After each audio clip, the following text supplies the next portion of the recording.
আসসালামু আলাইকুম, সবাই কেমন আছেন? আশা করি কাছে দূরে যেখান থেকে ভিডিওটা দেখতেছেন আল্লাহ পাক সবাইকে ভালো রাখছে। আলহামদুলিল্লাহ আমিও ভালো আছি। তো আজকে কিন্তু একদম সকাল থেকে ভিডিওটা নিছি। তো প্রতিদিন সকালের টেনশনে একটা যে আজকে কি নাস্তা বানাবো, কি খাইব। তো আজকে তো ডিম দিয়ে বাচ্চাদেরকে রুটি ভাজা দিমু। আর প্রতিদিন একই রকম খাবার আসলে খাইতে ভালো লাগে না, এক এক দিন এক একটা করলে দেখা গেছে ওরাও খুশি হয় বা খায়।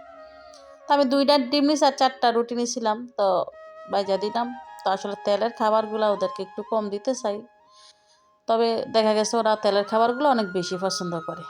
আছে না যেটা নিষেধ, দেখবেন ওটাই কিন্তু খাইতে ইচ্ছা করে বেশি আর কি। তো দেখা যাচ্ছে মানে একদম ২টা ডিম দিয়ে ৪টা রুটি সুন্দর মতো হয়েছে। তো এই দুজনে খাইব আর কি, ২ ভাই বোনের জন্য। তো সকালবেলা ঘর গুছানো, ঘর ঝাড়ু দেওয়া হয়েছে, এখন এই তো নাস্তার শেষে আবার প্লেট বাটিগুলো ধোয়া লাগতেছে। তো প্রতিদিনের কাজ যেটা ওইটা তো করতেই হইব। তো দেখা গেছে এটা তো মনে হয় সারাদিন কোন লাগে, নাস্তার আগে ধুইতে হয়, পরে ধুইতে হয়, খাওয়ার আগে পরে সারাক্ষণ এই দোয়া। আমার মনে হয় যে সারাক্ষণ আমার দোয়াই লাগে।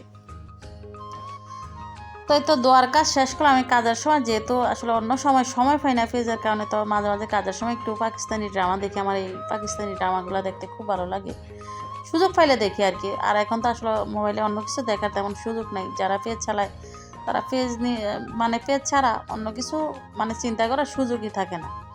তো এই তো মাছগুলা কাইটা নিয়েছিলাম, কিছু মাছ রাখছিলাম মানে ফ্রিজে আঁকাটা, তো এগুলো কাইটা নিলাম। আর পাঙ্গাস মাছ ছেলেমেয়েদের জন্য রান্না করুন, যেহেতু ওরা ছোটো মাছ খাইব না। তো একদম সব কিছু এই যে কাইটা পিটা গুছাই নিছি।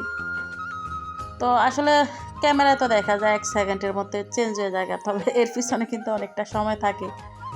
তো মাছগুলায় তো হলুদ লবণ দিয়ে মাখাই নিলাম, ভাইজা নিমু। তো ছেলেমেয়েদের জন্য ফাঙ্গাস মাছ আর ছোট মাছটা রান্না করবো ছেলেমেয়ের বাবার জন্য।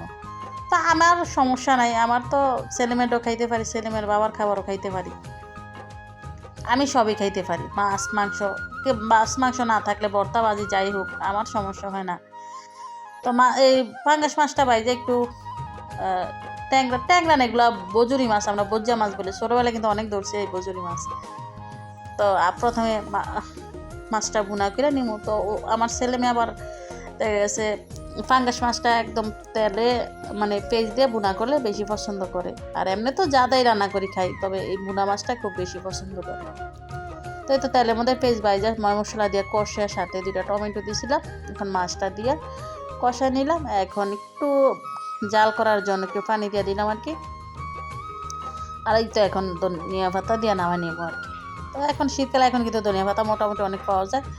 তো আসলে শীতকালে যেই কোনো তরকারির মধ্যে ধনিয়া পাতাই দিলেই অনেক ভালো লাগে। আর ধনিয়া পাতা ছাড়া তো মানে তো কোনো কিছু রান্না করবো না, বাবাই যায় না। তো এখন ট্যাংরা মাছটা রান্না করবো, মানে বজ্জা মাছটা। তো একটু 2টা টমেটো দিয়ে একটু ঝোল ঝোল করে রান্না করবো আর কি। তো একটু হালকা করে তেলে ভাজা নিয়েছিলাম মাছটা। তবে এই মাছ আসলে কাঁটাযুক্ত মাছ, যারা খাইতে পারে তাদের জন্য আর কি মাছটা। তো আমার কিন্তু এই তরকারিটাও রান্না করা হয়ে গেছে। তো ধনিয়া পাতা দিয়ে নামাই নিলাম।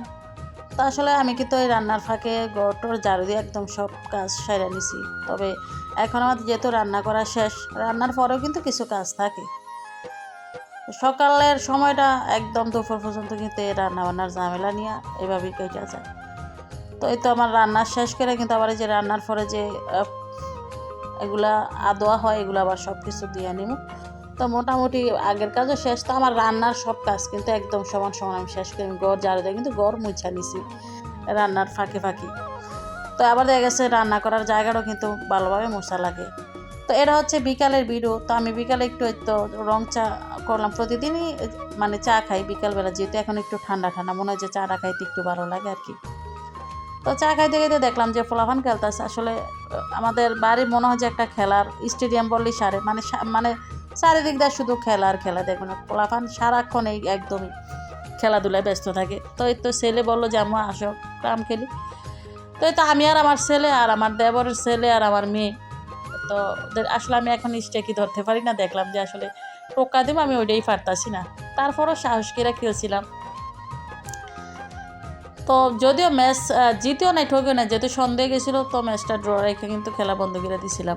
মাগরিবের আজান দিয়ে লাইছিল, এই কারণে খেলার কন্টিনিউ করি নাই। তো আসলে ওরা খুশি হয়েছে, ওদের সাথে খেলছি, ওরা খুশি হয়েছে আর কি। মাঝে মাঝে ছেলেমেয়েরা একটু সময় দিলে আসলে ওরা খুশি হয়। এটা সন্ধ্যার পরে একটু সেমাই রান্না করবো। তো এই সেমাইটা আমি বানায় রাখছিলাম, যে কোনো সময় কিন্তু এগুলো রান্না করলে মানে যেহেতু শীতকালে কিন্তু এই সেমাইটা খাইতে খুব ভালো লাগে। তো এই সেমাইটা রান্নার আগে একটু আলাদা নিলে খুব ভালো হয়। তো একটু আলাদা নিলাম, আর এখন এই যে দুধ দিয়া নারকেল দিয়া রান্না করবো। তো রান্না করে রাখলে দেখে সকালবেলা খাইতে খুব ভালো লাগে। তো ছেলেমেয়ের বাবা কিন্তু এই সেমাই অনেক পছন্দ করে, তবে একদম দুধের মধ্যে নারকেল বেশি দিয়ে রান্না করলে। তো ধন্যবাদ সবাইকে, আল্লাহ হাফেজ।